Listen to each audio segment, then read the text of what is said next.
So, hello everybody and welcome. Yes, welcome and welcome back here at BSN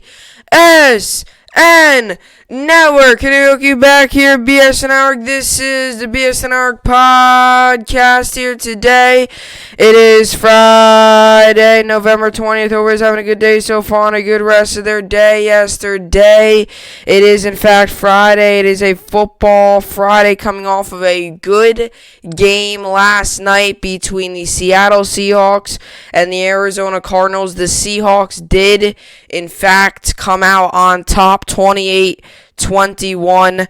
Was a little bit of a sloppy game, a whole lot of penalties, but all in all, was a pretty good game to watch. Was close, came right down to the wire, came literally down to the final drive of the game. The Seahawks came out on top 28-21, and the Seahawks moved 7-3 on the year, and they take full possession of first place in that division, and the Cardinals fall to 6-4 in the season and take an hour in full possession of second in that division. So obviously it was a good game. It was a lot of fun to watch. It was by far, for me, it was a good game to start off week 11 of the NFL season.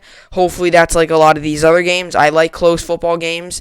I'm that kind of guy. Unless if it's the Jets blowing out a team, I'm okay with that, but I like close games if it's not really the Jets, Even if the Jets are in a close game, I'm okay with that. I don't mind close games. I like close games to watch, because if it's a blowout in one way or another, it's kind of boring to watch. It gets boring to watch, and unless if it's your favorite team. But for example, like some of these games are blowouts, like that Packers-Niners game. By the third quarter, that game was over. Like, it's to the point where what you're watching is just pretty much useless at that point. So, obviously, I like close games. I like games that come down to the final couple of minutes. I like games that for 60 minutes of the game, it is a very good game. I don't like games for the first 15, it's close, and in the final 45, it's a blowout. I like games that for the full 60, it is a close game. And that's what we got last night. Seahawks, like I said, came out on top. A lot to recover on that game. These are the topics for today. It is, in fact, a Football Friday, so I'll give you my NFL game picks. Slash the Jets. Giants are on a bye week. So no talk about the Giants today. They are on a bye week, and they will play next week against the Cincinnati Bengals. So we'll do that next week, obviously. I'm not even really focused on that right now. I'm focused on this week. So the Giants are obviously on a bye week. Jets just came off a bye, and the Jets have a West Coast road trip to visit the Los Angeles Chargers in Los Angeles. So should be another blowout loss for the Chargers. Shocker, I'm not picking the Jets to win. And then for a second pick, for a second topic, it's the fantasy football overview. We'll give you everything you need to know on fantasy, kind of recap how last night's players did. Overall, I had a very successful night of fantasy, even though I did not play anyone. My opponent neither of my opponents, their players really did well. DK Metcalf a touchdown, but other than that, did not play that well. He only had 10 points. I was expecting maybe 16, 17, 18.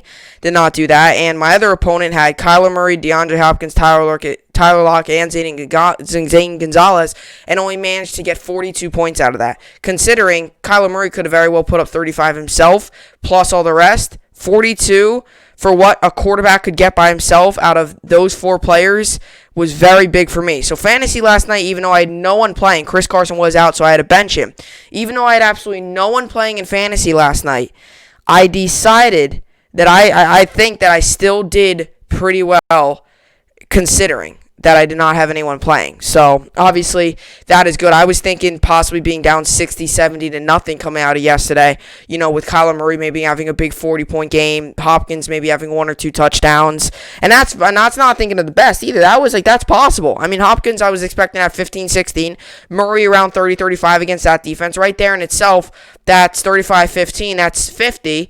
And then Lockett had 12, so that's 62. And then the kicker had 65. So it was around in the 65-70 range that I was probably expecting him to get, and he did not get that. He had 42. So at the moment, I'm looking pretty good in both leagues in fantasy. Hopefully that could stay the case throughout the Sunday and into the Monday games. So we'll talk about that. And we got college football game picks like I always do. There was one game on last night. I heard that Tulsa had a big 96-yard interception to win the game. I heard, I didn't see it. I think I saw it, but I didn't really I didn't watch the game. I was obviously watching the Thursday night game, but that seems pretty cool. So I'll give you my game picks. Obviously, this weekend's when all the teams play. Miami does not play this weekend or next weekend. I'm sure if you've heard the news, if you've been around college football, I don't know if I've said it on this podcast because it's just been so busy. I don't know if I've had time to talk about it. I might have said it one of these days, but back Monday or Tuesday, we found out that we had an outbreak, so we will not be playing for this week.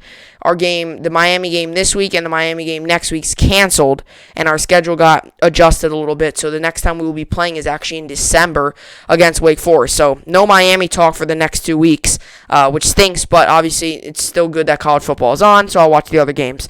With all that being said, that is what's on tap for the podcast today. So with all that being said, this is the BSN podcast, and let's get right into it. So last night, like I just kind of said a little bit earlier, like a minute or two ago, about last night's game. Last night's game was a very good game, considering that both these teams' offenses are very, very overpowering and very, very good.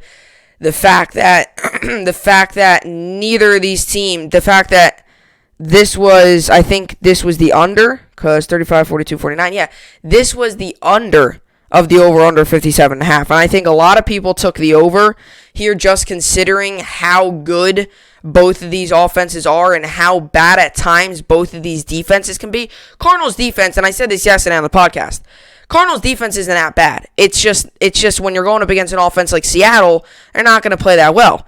And the Seahawks defense is on another level of bad. They're down there with the Falcons and the Cowboys. They might even be worse than both of them. I think the Cowboys have the worst defense in the NFL. And I think it might go Seahawks then Falcons. Falcons defense is still very bad, but the past couple of weeks it's been able to make a little bit of improvement. I think the Seahawks defense is now bumped down to behind the Seahawks. Now, after last night's game against that overpowering of an offense, they might be back in front of them. But the Seahawks defense last night, I'm going to tell you this, because Russell Wilson didn't play that great. I mean, he had a decent game. I mean, same thing with Kyler Murray. Kyler Murray wasn't amazing, but he threw 2 touchdowns and only had 269 yards. He wasn't amazing. But still, when you're set at a high standard, when your name's Kyler Murray, when you're a big name in the league, everyone's expecting you to put up 4, maybe even 5 touchdowns against a defense like that. So for Kyler Murray to only have 2 touchdowns yesterday was a little bit of a surprise. But I want to just say this, and I want to give credit where credit's due. As much as we make fun, and I make fun of teams, and I make fun of defenses, and I make fun of some just players in general on the podcast, I have to give it to the Seahawks last night. Their defense won that game. Russell Wilson only threw for 197 yards. He didn't throw for one of those 350-yard games. He only threw for 197 yards against what I think is a average to below average defense. So their defense stepped up yesterday, because even though Russell Wilson went 23 of 28 and 2 touchdowns, he only had 197 yards, and his main receiver, DK Metcalf, only had 46 yards and 1 touchdown, and that 1 touchdown came on their first drive of the game. Right when that touchdown happened on their first drive of the game, I was thinking, oh boy, this is going to be a long night for Arizona Cardinals. And what I did say yesterday was, even though I picked the Cardinals just because of how bad the Seahawks defense is good, how bad the Seahawks defense is. I don't care how good the Seahawks offense is. We've seen this before. This defense is awful. I mean, the defense let up 44 against Buffalo. The offense that they didn't have that bad of a game, they still scored 34 points. But when your defense lets up 44, it's very difficult to win. So when that play happened, I was expecting, oh boy, this is going to be a long game. But this Arizona Cardinals, both defenses yesterday were surprisingly very good. And to those people out there who pick the under on the over-under of 57.5, because I think there are a lot of people pick the over. I think a lot of people picked the over. I think a lot of people expected what I expected, 40s, 30s, high-scoring game, because of how good both offenses are, how good both quarterbacks are. I mean, a lot of people have both these quarterbacks, Wilson and Murray, being MVP candidates, right? How good both those receivers are. DK Metcalf and not Kyler Murray. DK Metcalf and DeAndre Hopkins. And Hopkins even struggled even more than Metcalf. Hopkins only had 51 yards. He didn't take a touchdown. I mean, Metcalf had 46 yards, but he did have the touchdown. So, obviously, Metcalf played better because he had the touchdown. But, I mean, even D-Hop, he had 8 targets. He only caught 3 of them for 51 yards. And today, Metcalf had 5 targets. He only caught 3 of them. Lockett yesterday was the guy for Seattle, and he still only had 67 yards. 9 catches, 9 targets, 67 yards, and a touchdown. He only had 67 yards. What I noticed yesterday was there was no big yards game out of one guy.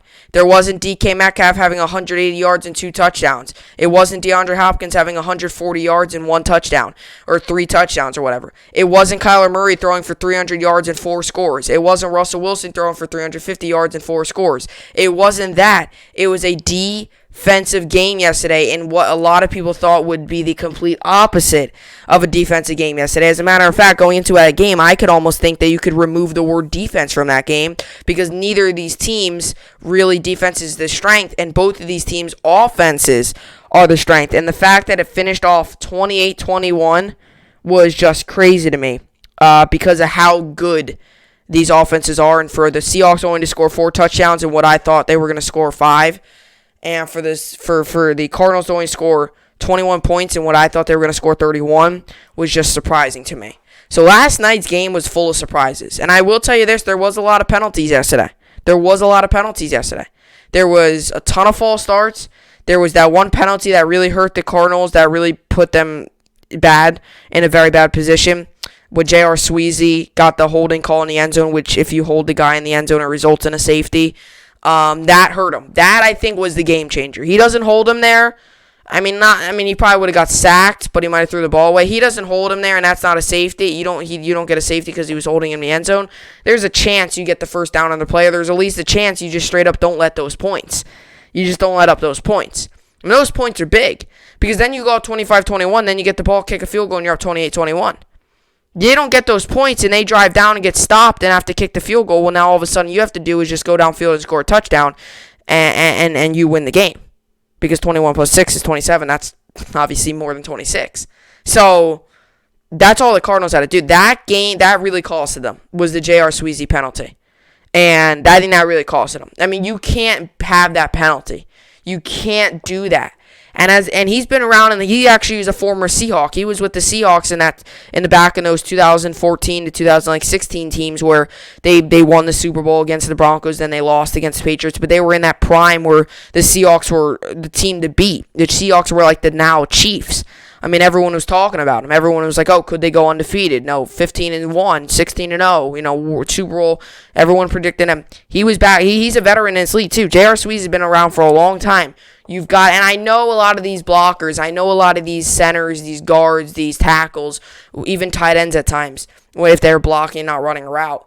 I know it's so tempting. If a guy gets away from you, he either cuts to your left or cuts to your right, and he has the edge on you. I know it's so tempting to just hold him, but you got to realize too, and Kyler Murray's a fast quarterback too. Kyler Murray against a defense lineman, Murray's going to win that race. If Murray saw him coming, he could have rolled out to the left and could have very easily ran or just threw the ball away. It's not like Murray's a non-mobile quarterback. I know in the heat of the moment, it's so easy just to grab the guy by whatever, grab the guy by his arm, hold his jersey, and, grab him or whatever you're doing. I know it's so tempting to do that, but in the heat of the moment, I know it is. But as an offensive lineman and a guy who's been in this league for a long time, and he's been a very consistent and good, I think, is a tackle for a very long time, you cannot do that. That was a mental error, and that was just an overall bad error on his part, and that really costed them big time. That was no little mistake. That resulted in 2 points, Seahawks getting the ball again, Seahawks going down and kicking another field goal, and really put the icing on the cake for the Seattle Seahawks. So let's move into some of the stats. I know I read some of them, but I didn't really go into too in depth. Kyler Murray went 29-42. 269 yards, 9.3 was his average per play, 2 touchdowns, and a rating of 102.2. Let's move on to Kenyon Drake yesterday. He had a very interesting game. Drake had one of those, okay games, right? He had one of those okay games. Nothing crazy good, but he had a Todd Gurley game, I should say. Drake had 11 carries for 29 yards, and 2.6 was his average, a touchdown. He had one of those Gurley games. You get 40 yards, Gurley usually is this. You get 40 yards and a touchdown or 2 touchdowns. That's why Gurley's such a good fantasy running back. He may only get you 50 yards, but he'll get you a touchdown or 2 every game. So Drake had one of those games yesterday. He had 29 yards and a touchdown, got 8 fantasy points, and then he got 31 yards, so he got 11 or 12 fantasy points He was sitting on my bench, which 12 fantasy points off my bench. I know it's 12 but stuff, but I like my other matchups better, so that's why I didn't put him in. Larry Fitzgerald had 10 targets, 8 catches, 62 yards, a 7.8 was his average. Hopkins had 8 targets, 5 catches, 51 yards, 10.2 was his average. Christian Kirk had 6 targets, 4 yards, 6 targets, 4 catches, 50 yards, 12.5 average. I knew it once I read that couldn't be correct because Christian Kirk had that big, I just memorized it. Christian Kirk yesterday had that big 15-yard catch. I knew once I said 4 yards couldn't be correct. Edmonds also had a couple catches for 36 yards. The backup running back, they've been able to use him. Just goes to show you how much pressure they were able to put on Murray. He endured 3 sacks yesterday, and Wilson, same with Wilson. So I'll tell you, man, both of these defenses forced a lot. Carlos Dunlap finally looked like Carlos Dunlap when he was with the Cincinnati Bengals. He had 2 sacks yesterday, and Collier, their defensive end, also had a sack for the Seahawks and the sacks for the Cardinals. Isaiah Simmons, who a lot of people think is about to break out. There's been a lot of talk around him, with him being, he's got to step up and make some better plays. He's been a little bit of an underachiever this season, a little bit, but people want to see more of him on the field. He showed yesterday why he could play more. He had a sack. Blackson also had a sack, and Dogby also had a sack. So those were the 3 sacks by each player on each team. Russell Wilson went 23 of 28, 197 yards, 8.6 was his average, 2 touchdowns, no picks, 3 sacks, and a rating of 119.8. Carlos Hyde had a pretty good game, stepping in for Chris Carson. Carlos Hyde had 14 carries, 79 yards, 5.6 was his average, and he had a touchdown. Tyler Lockett had 9 targets, 9 catches, 67 yards, 7.4 was his average, and a touchdown. Metcalf had 5 targets, 3 catches, 46 yards, and a touchdown. Olsen had a couple catches, DJ Dallas had a couple catches, Hyde a couple catches, so on and so forth. And overall, at the end of the day, the Seahawks won 28-21, moved to 7-3 on the year. Cardinals were the losing team, moved to 6-4, and the Seahawks now have sole possession at 7-3 of first place in a strong NFC West. And at the moment, for the time being, the Rams are now the second place team, I think, because they have less losses, right? I would assume. Let's see. Standings. Let's see. Yes, at the moment, this is how the NFC West is. At the moment, it's Seahawks 7-3, Rams 6-3, Cardinals 6-4, Niners all the way in the back at 4-6. Which I said when I made my predictions, I'm throwing the Cardinals off. They're not healthy, not a very good defense. Just with not being healthy, you don't have a good defense. So overall, it looks like it's going to come down to the Rams, the Cardinals, and the Seahawks. At the moment, it's looking good for the Seahawks, depending on what happens with the Rams. I don't think the Rams play the Buccaneers. Yes, that is true. They played Monday night against the Buccaneers. I think that's a Monday night game, yes. So I spent a lot of time on that. So let's get into the game picks today. Yesterday, I obviously did get my game pick wrong. I moved it quickly. I went 0-1 so far, so I moved 4-7 on my Thursday night game picks, I think. Just not good at all. And I moved to 103-50 on the year now. So 50 losses, not amazing, but 50 losses is fine, but I have 103 wins, so I'm 53 games above 500. So if you look at it that way, it's pretty good. But 103-50, I'm okay with it. Obviously, got over the 100 win mark, so hopefully this week I can get deeper into the hundreds. So let's move on to the first game. Like I said, I do a special preview for the Jets, so once I'm done with the rest of the league picks, I'll do the Jets. Monday night pick will be on Monday. So let's move into it. So first game up, we got the Washington football team, or the Washington Redskins, 2-7, come in to play the Cincinnati Bengals, 2-6-1. The Washington stands at 1.5 point favorites at the moment, and the over/under is 46.5. This is an interesting matchup because you've got a 2-7 team and a 2-6-1 team. So you look at the records outside of the tie, they're in pretty evenly matched team. And if you had to look at the tie, I know it was a tie for the Bengals-Eagles. The Eagles should have won that game. Late penalties cost them. They don't get those penalties, the Eagles win. So technically, both these teams are about the same record. So it's a pretty even matchup, and that's why the line's 1.5 in Washington's favor. I usually, I take the underdog a good amount, and I take the underdog a little bit. Actually, this week there's a lot of underdog picks I'm taking this week, just because I actually have, let's see, how many underdog picks I'm taking. I'm taking 1, 2, and 3. Maybe 3. I don't want to spoil my pick yet on that, but maybe 3. So the Washington comes into this game, like I said, this is one of these games where both these teams are pretty much out of it. I know Washington's in NFC East. If they win this game, they'll be back in it, but it looks like they're done. Bengals, too, same thing. They're done. They have a tough schedule coming up. Actually, I think they have a pretty tough schedule. Bengals are pretty much done. Both these teams are pretty much done. Overall, both these teams are pretty much done. So it's going to be one of these games where it's kind of just one of these games, so maybe getting some new players in, kind of that stuff. But ultimately, like I said, I've said this for many weeks now, and I'm not just saying it this week. I mean, you could go back and look at my podcast on Friday for the past 11 weeks.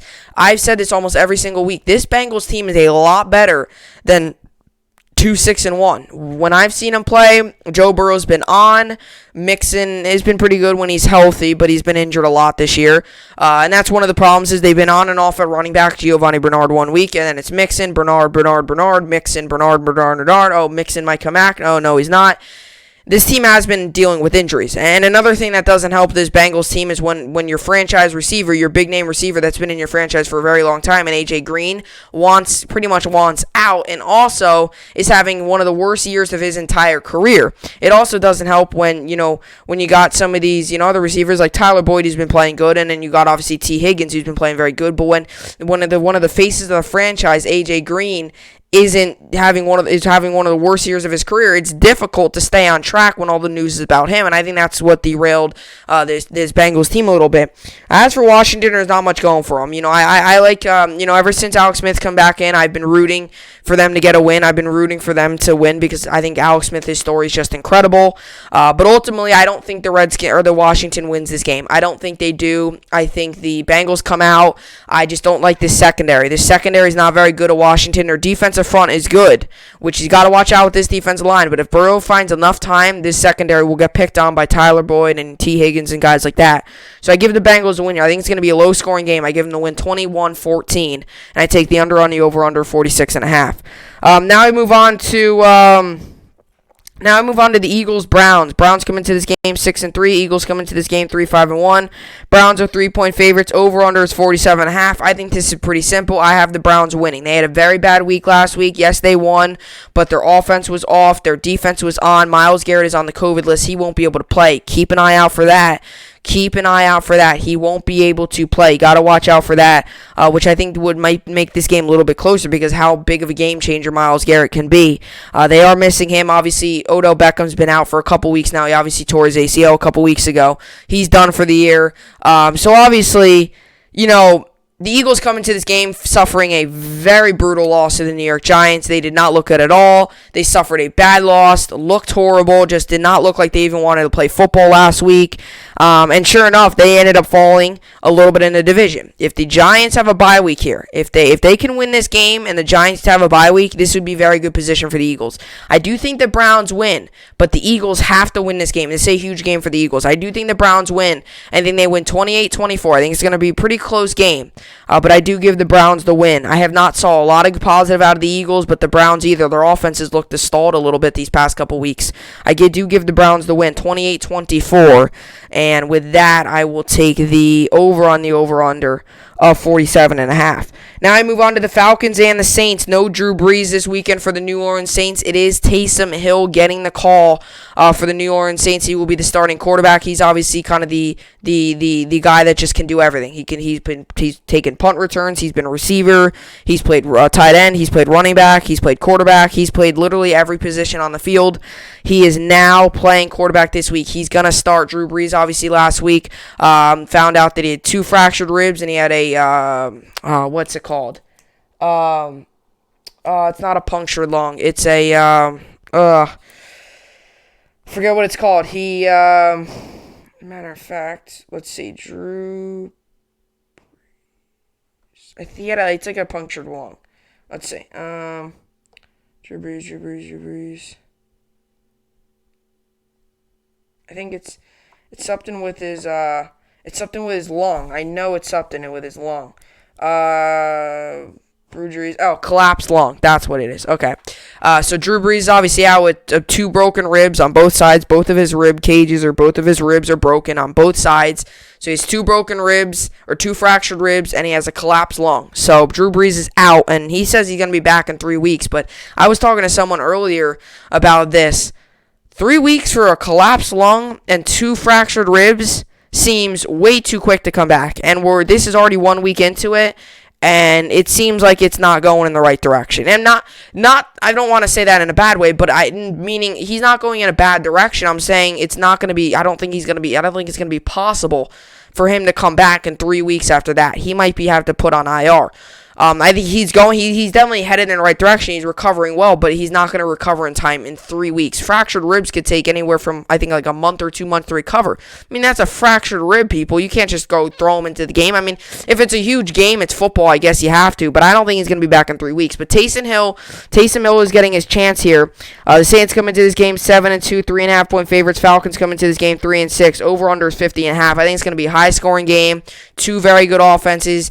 I think the Falcons defense is going to get fooled. I think the Falcons defense is going to get fooled here because I think with Taysom Hill in, they're going to be running a lot of trickery. It's going to be maybe a lot of wildcats. Taysom Hill running a lot, maybe some, RPOs, a lot of trickery in this game for Taysom Hill and the New Orleans Saints. And I think they win because of that.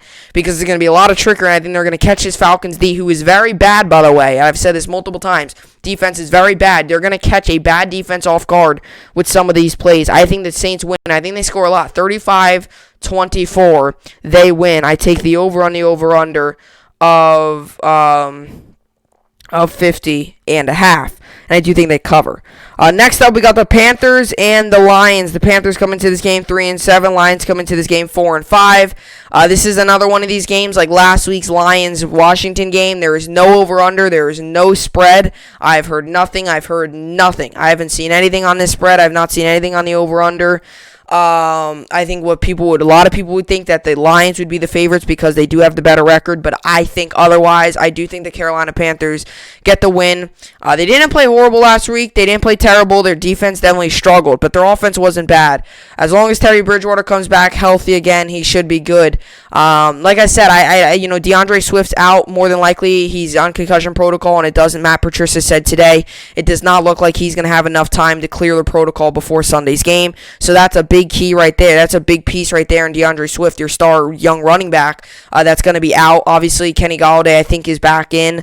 Marvin Jones Jr. a couple good weeks. So they're gaining the Lions, but they're also losing on the offensive end.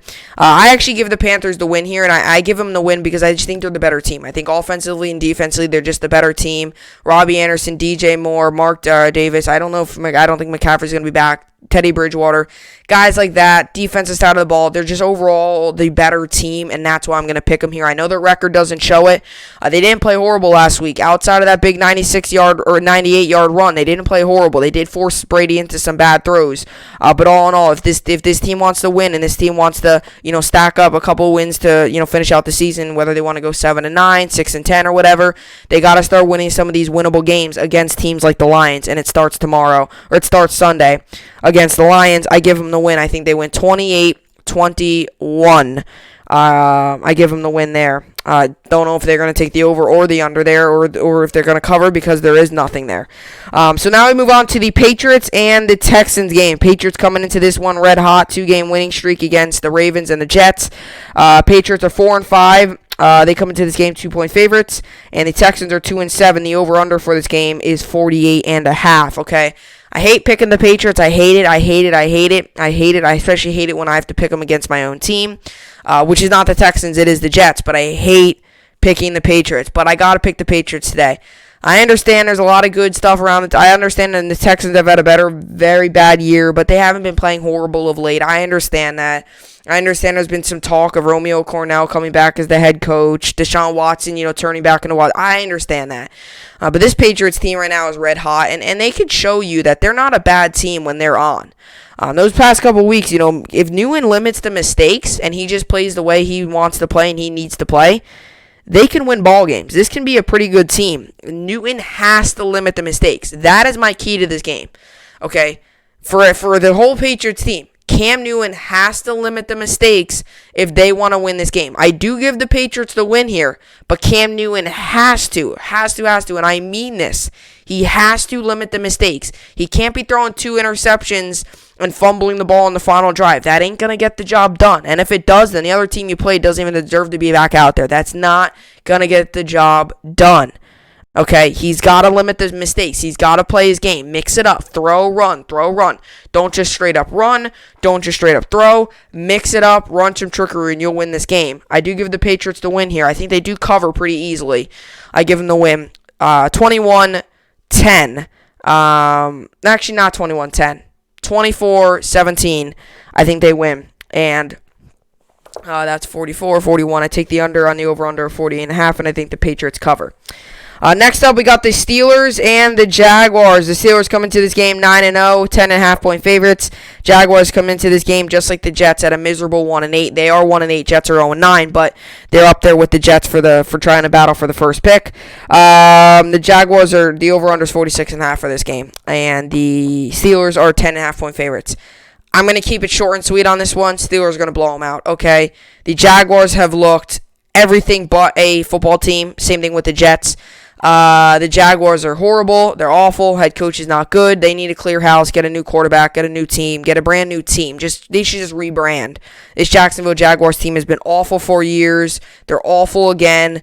I don't think Jake Lutton's the answer. I don't think Minshew's the answer. I said it once Minshew took over. I said he was not the answer for this team. Look what happened. He has not been the answer. He has 1 or 2 good weeks, and then he stinks from there. He is not the answer. Steelers, though, are playing pretty well. They're 9-0 right now. If they win this game, they will be 10-0. They're on a very good streak right now. A lot of people think a Super Bowl contender. One thing I will say about this one, I know I kept this short and sweet, but I do want to say one thing about this game. The Steelers cannot come out on this game, and they are a veteran team. They're a team that's well coached, a team that's just overall well managed. They're a very good franchise. They're a very successful franchise. Can't take that away from them.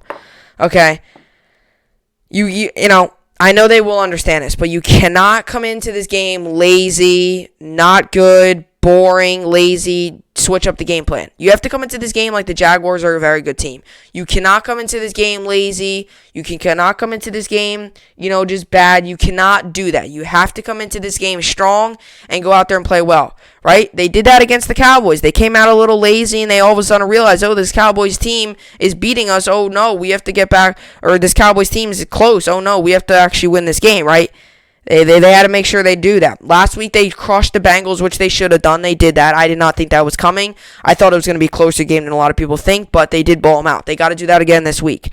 And a lot of people, I'm sure, are thinking this might be a little bit of a closer game because some of these big-name teams, some of these teams that are really, really, really going well, when they play up against a bad team, they kind of tend to, and let me see what the Steelers' schedule is here. They kind of tend to, let's see, next week they got a big game against the Ravens. Okay, they got a Thursday night game against the Ravens. Exactly. They're playing against a bad team. They got a quick turnaround. You don't want to catch yourself looking ahead, especially with the Ravens coming up. You don't want to do that. So, obviously, your goal here is to just focus on this game and get the win. I do think they will win pretty easily, but that's all. I'm just going to tell you that. 31-10, I think they blow them out. And I give them the under on the over-under 46.5. I do think they cover. Now we move on to the Titans and the Ravens. The Ravens come into this game 6-3, 5.5-point favorites. Titans come into this game 6-3, over-under is 49.5. This was actually a difficult game for me to pick. Just because the Ravens last week struggled. They just struggled. They did not look good at all. Jackson did not look good, made a couple big mistakes that costed them the game. Overall, they just did not play that good of a game. I think we can all kind of agree on that one. They just did not play that good. They really didn't. They did not look that good. They struggled. They just were overall, I felt they came out lazy and they finished lazy.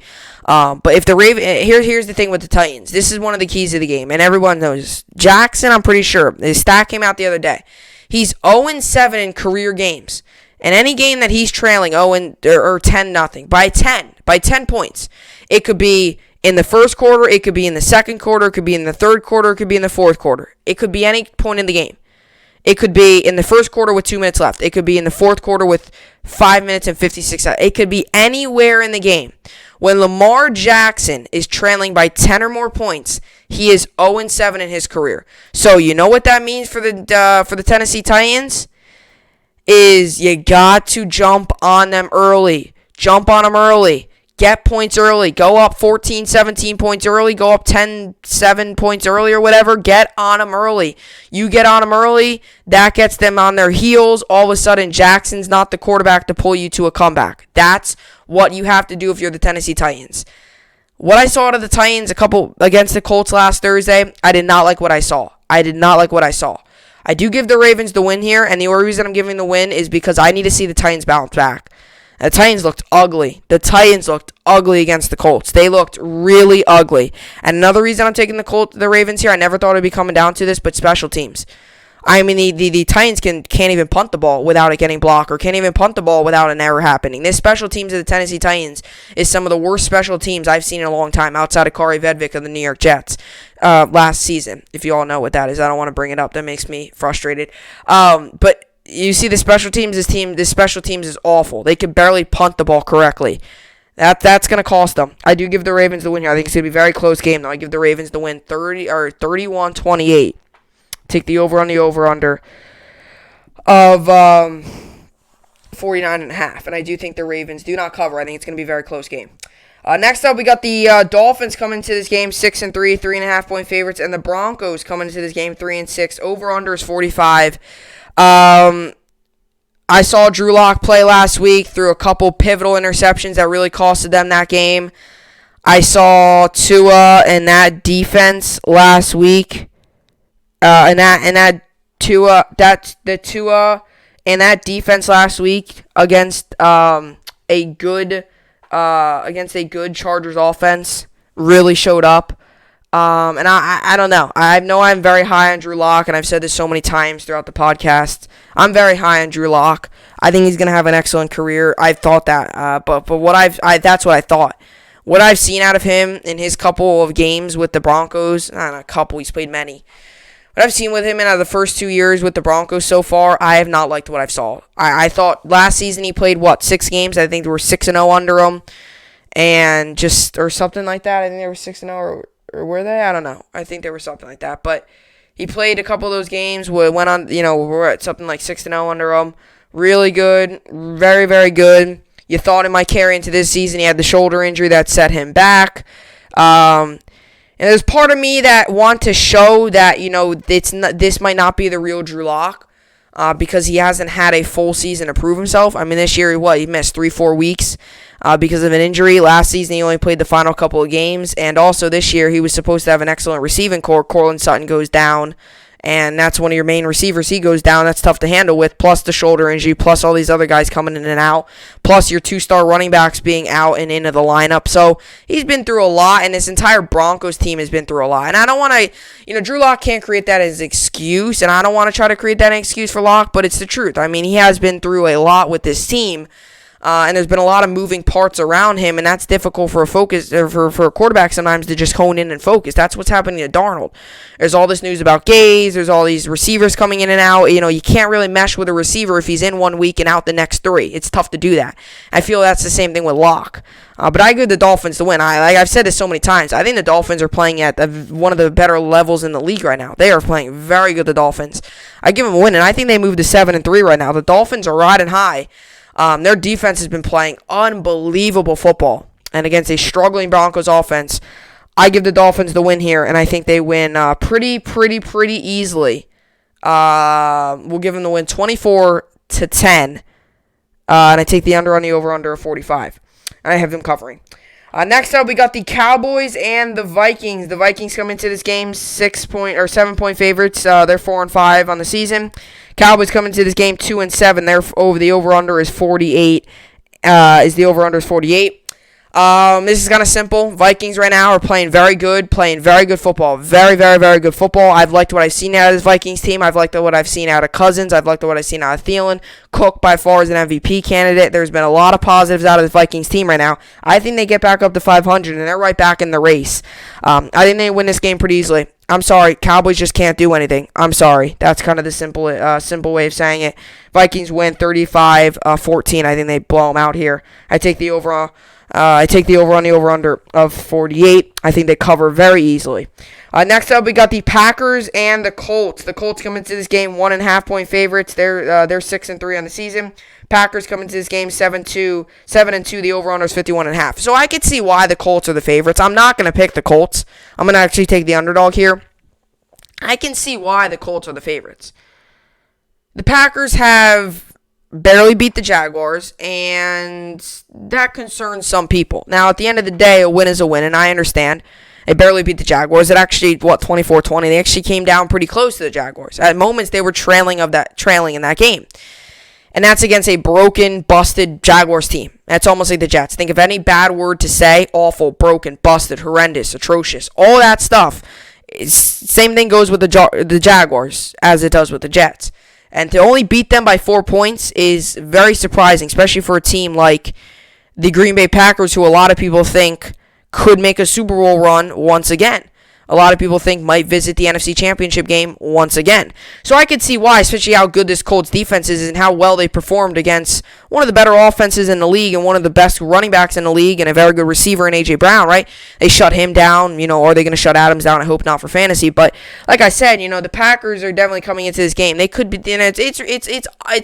it's definitely possible why they are the underdogs. I can understand why they are the underdogs, but at the same way, I don't understand as well. I can understand. I get it. The Colts defense is very good. Packers barely beat the Jaguars. I understand and I get it. But in my personal opinion, I disagree with it. I think the Packers should be the favorites here. And I think they have the better team. I have not liked what I've saw out of the Colts offense. I know they beat the Titans, but I just don't like it. They lose to the Titans if they make a couple, if they erase a couple of those punting errors and a couple of those kicking errors. They end up losing that game. And you're not going to get that usually out of the Packers, those kicking errors. So I give the Packers the win here. I don't think it's going to be that crazy of a high-scoring game, though. I think it's going to be pretty high. 28-24, 31-24. I think they win. And I will take the over on the over/under of 51.5. And I do think the Packers win. I just think they're the overall better team. And I think even though Adams last week struggled, but he still had a pretty good week. And Rodgers has been throwing the ball very well. Now I move on to the Sunday night game, the nightcap of the Sunday. Chiefs come into this game 8-1, 8-point favorites. Raiders come into this game 6-3, over/under 57. I understand the Raiders beat the Chiefs early on in the year. I understand that. They played very well. They had a couple big plays. Henry Ruggs had a big day. I get it. I understand. Believe me, I understand. But do I think they're going to repeat that and do it again? No, I give the Chiefs the win here. I think they win pretty easily, too. I'll give them the win 31-21. I think they cover, and that means I will take the under on the over/under 57. I would take 51 there. Or 52. Because 31 plus 20 is 51 plus 1, 52. So I have the Chiefs winning pretty easily. Patrick Mahomes is playing good. Tyreek Hill, Travis Kelce, Elair, guys like that. It's just at this point it's very hard to stop. So I give the Chiefs the win. And in the Rams-Buccaneers game, I will preview that on Monday.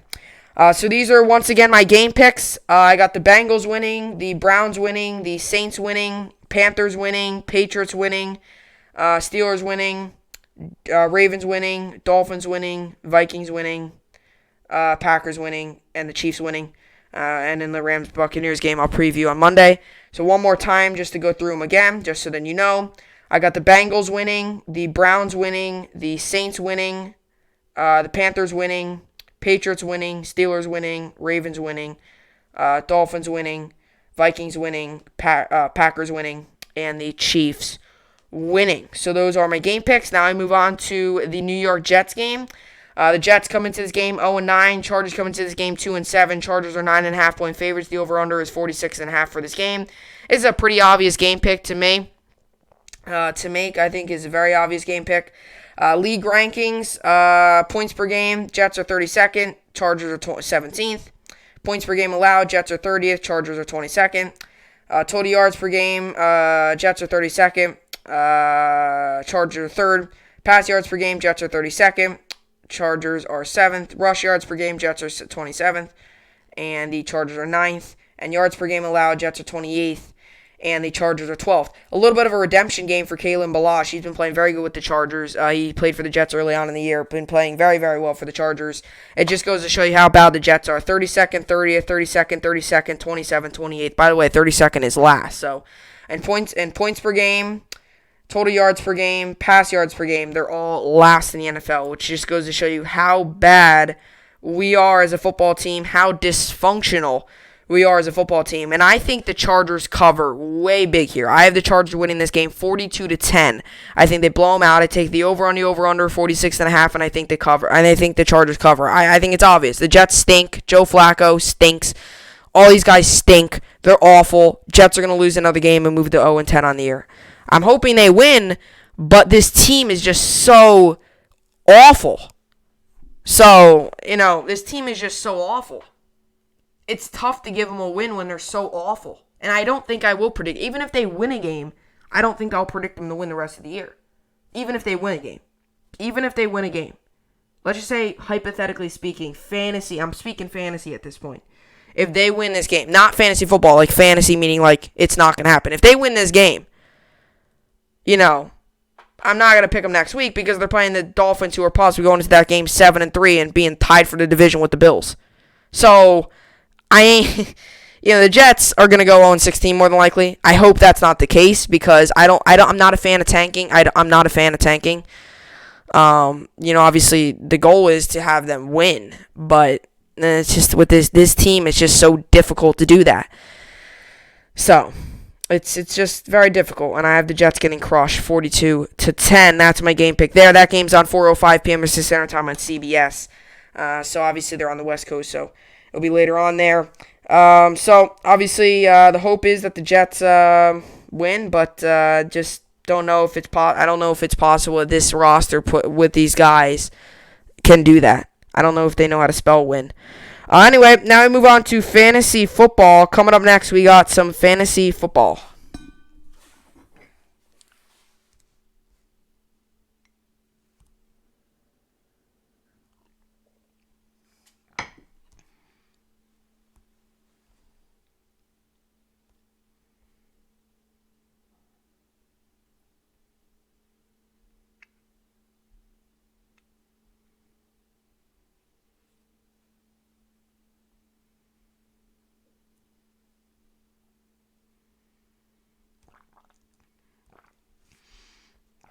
Okay.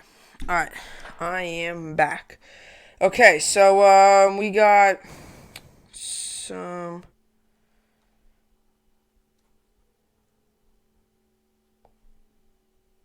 stuff here. Okay, so what I'm going to do is I'm going to making a move right now. I'm adding Damian Harris. I'm going to drop George Kittle. Confirm. When does that claim go through?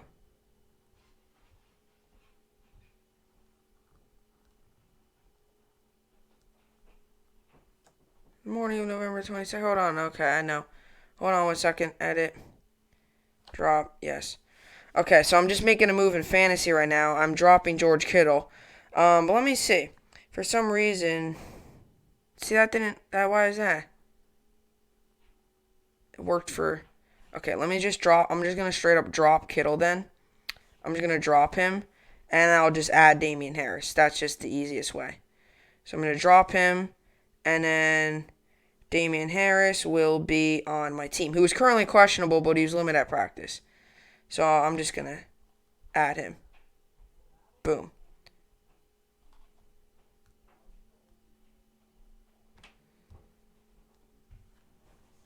Okay. So I dropped Kittle, and then Damian Harris will go through the morning okay, so Damian Harris will go through the morning of November 22nd. So that's Sunday morning. That's when it will process through. So I'll just be adding Damian Harris then. I dropped George Kittle, and I'll be adding Damian Harris. But yeah, so this is my lineup for the week. We got, for my one league, we got Aaron Rodgers, Ezekiel Elliott, Todd Gurley, Devontae Adams, Juju Smith-Schuster, Rob Gronkowski, DJ Moore, Browns defense, Daniel Carlson. And my bench is Chris Carson, Allen Robinson, Robert Woods, Matt Ryan, Duke Johnson, Ronald Jones, and soon to be Damian Harris, and my IR is David Johnson. I just dropped Kittle, adding Harris, but that will process. Then, so yeah. So at the moment, this is what it is. I'm projected to win 102 to 100. I'm losing at the moment 45-0, which might seem like a lot, but for Murray, Hopkins, Tyler Lockett, and Zane Gonzalez only to get 45 points, that's pretty bad, in my opinion. So it was a very successful night for me on fantasy. Chris Carson obviously didn't play. So I'm projected to win 102-100, so hopefully that stays the case. And in my other league, this is what I got right now. I got Deshaun Watson, James Robinson, Antonio Gibson, Tyreek Hill, Mike Evans, Keenan Allen, Hunter Henry, A.J. Brown, Eagles defense, Daniel Carlson. And my bench is Kenyon Drake, Rams defense, Clyde Edwards-Helaire, Chris Godwin, Joe Burrow, and Kalen Ballage. At the moment, I'm losing 10-0. I'm projected to lose 117-104, which is kind of weird because Metcalf yesterday was projected to get only 11 points. Okay, so I guess he wasn't it was only 11 points, but still, I was expecting him to get more. That's odd. So obviously it should be interesting to see what happens. But it's gonna be interesting to see how this goes. So at the moment, hopefully I do win. My bench this week is Kenyon Drake got 11, but my bench is Rams defense, Clyde Edwards-Helaire. I just read it. Some questionables for my other league is just keep your eye out for this if you want to add anyone. Devontae Adams' ankle was held out of practice Thursday. Matt Scheinman of The Athletic reports. Another questionable is Duke Johnson. Johnson illness returned to a limited practice Thursday, so he was limited. Big Teller is usually Friday, I find, if they were limited there or out there. And then Brown knee sat out Thursday's practice. John Glennon of the BroadwaySportsMedia.com reports. And then Clyde Edwards-Helaire is also questionable. Edwards-Helaire missed practice Thursday due to an illness. Adam Teicher of ESPN.com reports. I'm not starting Helaire. I would rather take my matchup of Gibson against a bad Cincinnati defense, like I said, or Robinson against a good Pittsburgh defense, but Robinson's been playing very good. I mean, he's fourth for his position ranked. And at the moment, I'm also going to make another move. So, Taysom Hill is now playing quarterback as well. So, I'm going to make a move here. Who do I drop?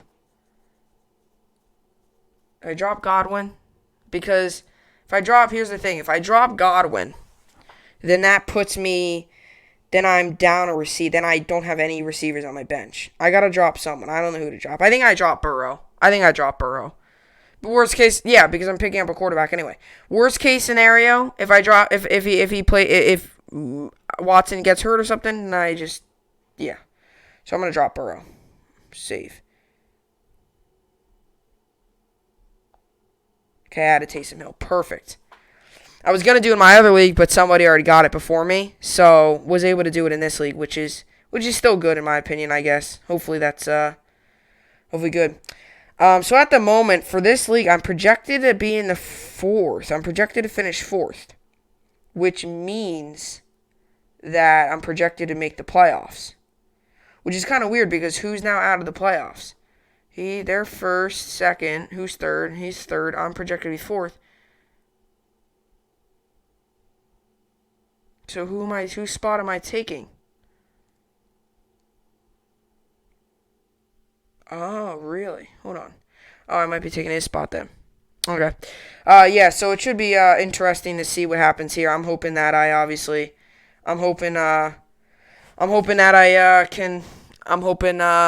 make the playoffs in both leagues. I'm feeling more confident in one league than the other. But at the moment in this league, I'm 5-5. So Taysom Hill, that's a big acquisition. I don't know what I'm going to do. I don't know if I start him over Hunter Henry at tight end. If you have Taysom Hill, I would start him. But I just don't know where to start him. That's my thing. I just not too sure where to start him because you could start him at tight end or quarterback. He's in both leagues. So I don't know if you start him at tight end because I have Hunter Henry against the Jets.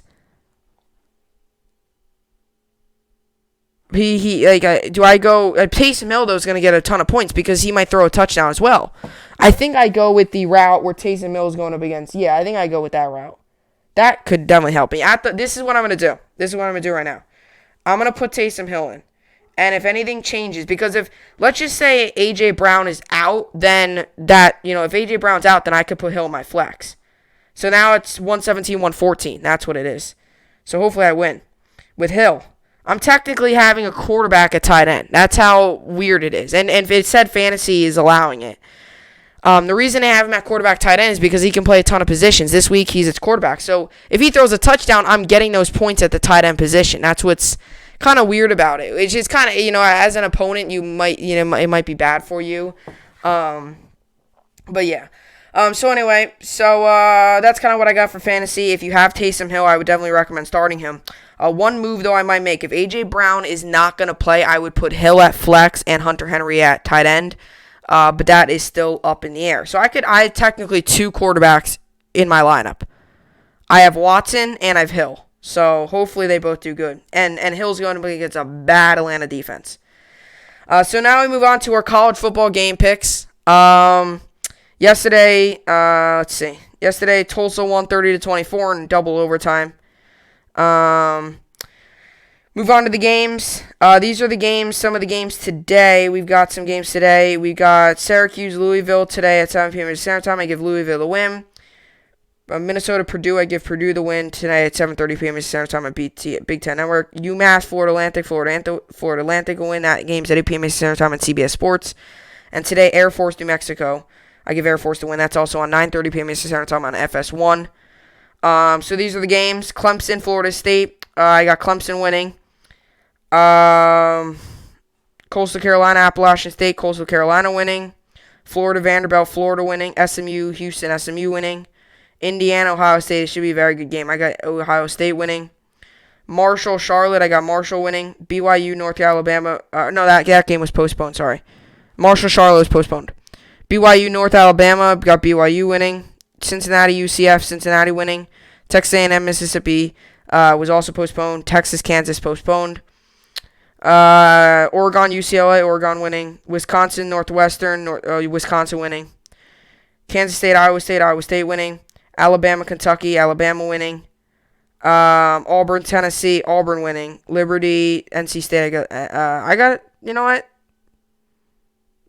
Give Liberty the win. Georgia, Mississippi State, Georgia winning. Actually, yeah, Liberty's undefeated. I'll give Liberty the win, and they've been playing very well. Oklahoma State, Oklahoma, give Oklahoma the win, and USC, Utah, I give USC the win. So those are the picks. Obviously, Miami, Georgia Tech was postponed. I do give Clemson the win as well. Trevor Lawrence is back. I think they'll dominate that game. So that being said, that is another week of podcasts in the books. Another good week. See you all back here on Monday with another podcast. And starting Wednesday, I'll be talking college basketball as probably my final topic, Kentucky and stuff. I'm thinking Wednesday I'll probably do like a complete Kentucky preview. I might predict kind of their schedule. Kind of just go through and, kind of give you a season preview as well. So that's coming up on Wednesday. Enjoy the weekend of football once again. Saturday college football, tonight some college football, Saturday college football, Sunday NFL. So enjoy your weekend of football. I'll see you all back here on Monday. Hope you enjoyed it, and thanks for watching.